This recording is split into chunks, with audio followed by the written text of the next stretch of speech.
BNP chairman Tarique রহমানের সাথে দেখা করেছেন নবনিযুক্ত মার্কিন রাষ্ট্রদূত ব্রেন্ট ক্রিস্টেনসেন সহ 11 জন রাষ্ট্রদূত। এ সময় বিএনপি ক্ষমতায় আসলে কিভাবে দেশ পরিচালনা করবে তা জানতে চাওয়া হয়। সোমবার বিকেলে বিএনপি চেয়ারম্যানের গুলশান কার্যালয়ে তারেক রহমানের সাথে সৌজন্য সাক্ষাৎ করতে আসেন নবনিযুক্ত মার্কিন রাষ্ট্রদূত ব্রেন্ট টি ক্রিস্টেনসেন।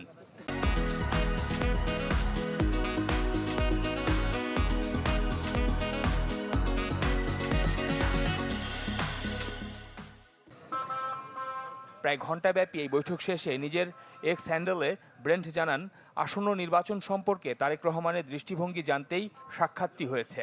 শান্তি ও সমৃদ্ধির অভিন্ন লক্ষ্যকে এগিয়ে নিতে বাংলাদেশের সব রাজনৈতিক দলের সঙ্গে কাজ করতে আগ্রহী যুক্তরাষ্ট্র।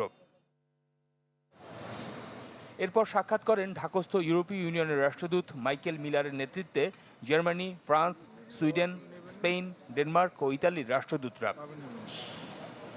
পরে ব্রিফে দলের যুগ্ম মহাসচিব হুমায়ুন কবির জানান, বিএনপি ক্ষমতা এলে কিভাবে রাষ্ট্র পরিচালনা করবে তা জানতে চেয়েছেন রাষ্ট্রদূতরা।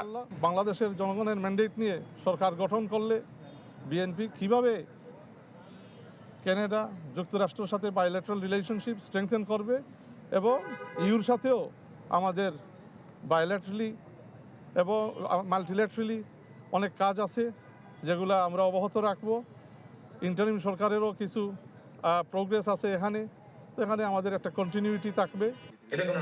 এদিকে অন্য এক অনুষ্ঠানে ভিডিও বার্তায় তারেক রহমান বলেন, দোষারোপের নয়, আগামীর রাজনীতি হবে মানব কল্যাণে। যশোরের শিশু আফিয়াকে প্রতিশ্রুত নতুন ঘর হস্তান্তর অনুষ্ঠানে ভার্চুয়ালি যোগ দিয়ে কথা বলেন তিনি। যেই কাজগুলো করলে সাধারণ মানুষ সরাসরি সুযোগ সুবিধা পাবে সেই কাজগুলো আমরা করতে চাইছি।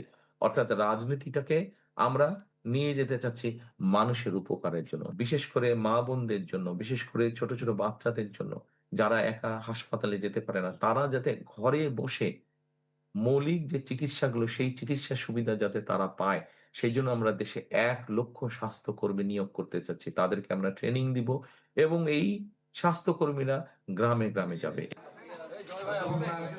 তারেক রহমান বলেন, দেশ গড়তে সংস্কারের পাশাপাশি মানুষের জন্য কাজ করতে চায় বিএনপি। শফিকুল ইসলাম সবুজ, চ্যানেল 24, ঢাকা।